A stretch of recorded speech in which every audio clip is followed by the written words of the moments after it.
Hai semua, terima kasih yang sudah mengklik video ini.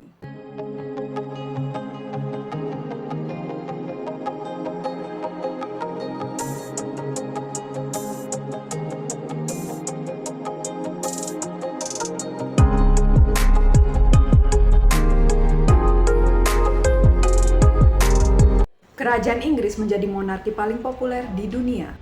Kerajaan Inggris masih mempertahankan tahtanya secara turun-temurun hingga saat ini. Kita mengenal Ratu Elizabeth II, mendiang Putri Diana, hingga Kate Middleton sebagai bangsawan perempuan yang diidolakan. Jauh sebelumnya, rakyat Inggris juga memiliki ratu yang paling dicintai, yaitu Ratu Mary, permaisuri Raja George V. Ratu Mary adalah nenek dari Ratu Elizabeth II, dikenal sebagai ratu yang cerdas. Nah, di video kali ini saya akan membahas perjalanan Ratu Mary, nenek dari Ratu Elizabeth II. Sebelum saya lanjut ke videonya, jangan lupa untuk subscribe channel saya ini. Jangan lupa untuk like, share, dan komennya ya guys. So, kita lanjut saja ke fakta yang pertama. Mary lahir di Istana Kensington pada 26 Mei 1867. Ia memiliki nama baptis Victoria Mary Augusta Louise Olga Pauline Claudine Agnes. Di masa kecilnya, ia dipanggil Putri May sesuai dengan bulan lahirnya.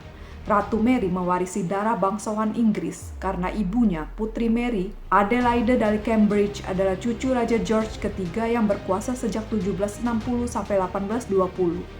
Sementara ayahnya Francis, Adipati Teck, berasal dari sebuah kerajaan kecil di Jerman. Mary adalah anak sulung dari 4 bersaudara dan satu-satunya anak perempuan di keluarganya. Semasa kecilnya, Mary dididik di rumah oleh ibu dan pengasuh. Meski ia keturunan dari Raja George III, keluarga Mary bukan anggota bangsawan utama. Ibunya yang bergelar resmi The Duchess of Teck mendapat tunjangan tetap sebesar 5.000 pound sterling dari kejayaan yang menerima sekitar 4.000 pound sterling per tahun dari nenek Mary, Duchess of Cambridge. Uang tunjangan yang diterimanya banyak digunakan untuk disumbangkan ke lembaga amal. Mary remaja bekerja sebagai sekretaris ibunya untuk mengatur jadwal acara-acara sosial. Saat remaja, keluarga Mary bahkan sempat mengalami kesulitan ekonomi. Keluarganya terpaksa pindah dari London ke Florence, Italia selama 2 tahun, di mana biaya hidup lebih murah. Di sana, Mary banyak belajar di galeri seni dan museum. Ia juga fasih berbahasa Jerman dan Prancis. Pada tahun 1891, Ratu Victoria mencari pendamping hidup untuk cucunya, Pangeran Albert Victor, yang di masa depan akan menduduki tahta kerajaan Inggris. Ratu Victoria khawatir ketidakmampuan cucunya memerintah akan membawa pengaruh buruk. Pangeran Albert membutuhkan wanita muda yang cerdas dan Mary dianggap sebagai sosok yang pas. Secara garis keturunan, Mary adalah sepupu kedua Pangeran Albert. Mary dan Pangeran Albert akhirnya bertunangan. Namun sayangnya, tidak lama setelah itu Pangeran Albert meninggal dunia pada 14 Januari tahun 1892 karena wabah influenza yang melanda dunia saat itu. Kematian Pangeran Albert menjadi duka mendalam bagi Ratu Mary. Keluarga kerajaan akhirnya mempertimbangkan untuk menjodohkan Mary dengan adik laki-laki Pangeran Albert, yaitu Pangeran George. Dua bangsawan muda ini diberi waktu untuk saling bersahabat dan mengenal satu sama lain karena mereka akan menjalani kehidupan tidak terduga sebelumnya. Mary akan menikah dengan adik mantan tunangannya, sedangkan Pangeran George akan menjadi seorang raja. Mary dan Pangeran George menikah di Keppel Royal Istana Estate James pada 6 Juli tahun 1893. Setelah menikah, mereka mendapatkan gelar Adipati York dan tinggal di York Cottage, rumah sederhana untuk bangsawan yang menjadi favorit George karena menyukai kehidupan yang relatif sederhana. Mereka memiliki 6 orang anak, yaitu Edward, Albert, Mary, Henry, George, dan John. Ratu Victoria meninggal dunia pada 22 Januari 1901.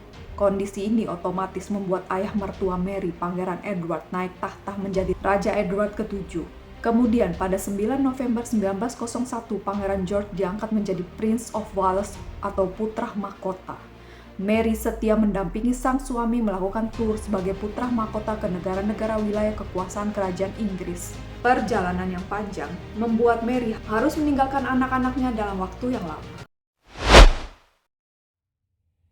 Hari-hari Mary terus diisi dengan kegiatan sosial sebagai Princess of Wales hingga Raja Edward ke-7 meninggal dunia pada 6 Mei tahun 1910. George dan Mary naik tahta pada 22 Juni 1911. Penobatan mereka berlangsung di Westminster Abbey.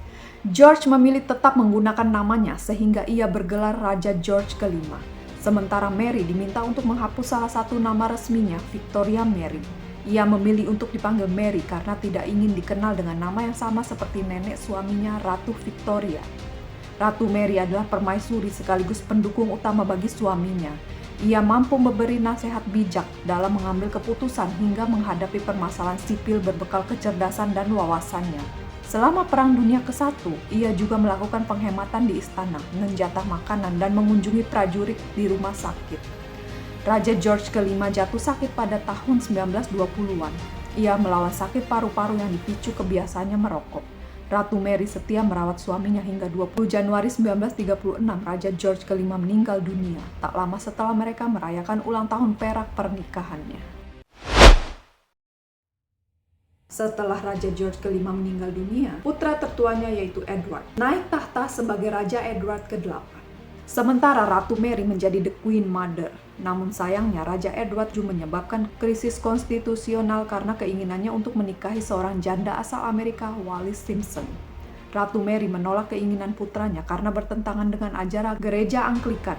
Ia juga menganggap Wallis Simpson sepenuhnya tidak cocok untuk menjadi istri raja. Raja Edward VIII bersikukuh untuk tetap menikah dan rela melepaskan tahtanya. Tahta kerajaan Inggris diteruskan kepada adik Raja Edward ke-8 yaitu Pangeran Albert, Duke of York. Ia mengambil nama Raja George ke-6 sebagai nama resminya. Raja George ke-6 memerintah sejak 11 Desember 1936 hingga ia wafat pada 6 Februari 1952. Setelah kematian Raja George ke-6, putri sulungnya naik tahta menjadi Ratu Kerajaan Inggris. Ia adalah cucu Ratu Mary, Putri Elizabeth yang saat ini dikenal sebagai Ratu Elizabeth kedua. Sejak kecil, Putri Elizabeth dan Putri Margaret memang sangat dekat dengan neneknya Ratu Mary. Ratu Mary gemar mengajak cucunya bertamasya, mengunjungi galeri seni dan museum. Seolah-olah ia memang telah menyiapkan Elizabeth menjadi pemimpin Inggris. Ratu Mary meninggal dunia pada 24 Maret 1953 dalam usia ke-85 tahun, kurang lebih 10 minggu sebelum penobatan cucunya menjadi ratu. Namun dia telah berpesan bahwa jika dia meninggal, penobatan harus tetap dilaksanakan sesuai jadwal. Jenazah Ratu Mary disemayamkan di Westminster Hall. Ia dimakamkan di samping makam suaminya. Bagian tengah kapel St. George Castle Windsor.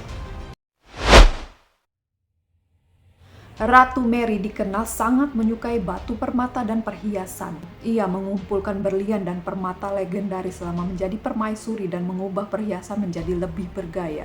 Banyak hadiah perhiasan yang ia ubah menjadi lebih elegan dan dapat digunakan dengan berbagai cara. Misalnya, ia mengubah tiara agar bisa digunakan sebagai kalung atau mengubah desainnya, sehingga batu permata dapat dibongkar pasang sesuai keinginannya. Beberapa koleksi perhiasan yang dibuat khusus atas permintaannya, seperti bros kulinan 5 yang berhiaskan berlian berbentuk hati 18,8 karat di tengahnya, dan Queen Mary Ring tiara yang dibuat pada tahun 1919 menggunakan berlian dari kalung indah pernikahan dari nenek mertuanya. Ada pula Vladimir tiara yang ia beli dari keluarga Grand Duchess Vladimir yang awalnya terdiri dari satu set liontin mutiara. Lalu ia ubah menggunakan jamrud Cambridge. Ratu Mary sangat terkenal dalam sejarah kerajaan Inggris, bukan karena ia adalah istri dari raja, tetapi juga karena perannya yang besar dengan kisah hidup yang sangat menginspirasi.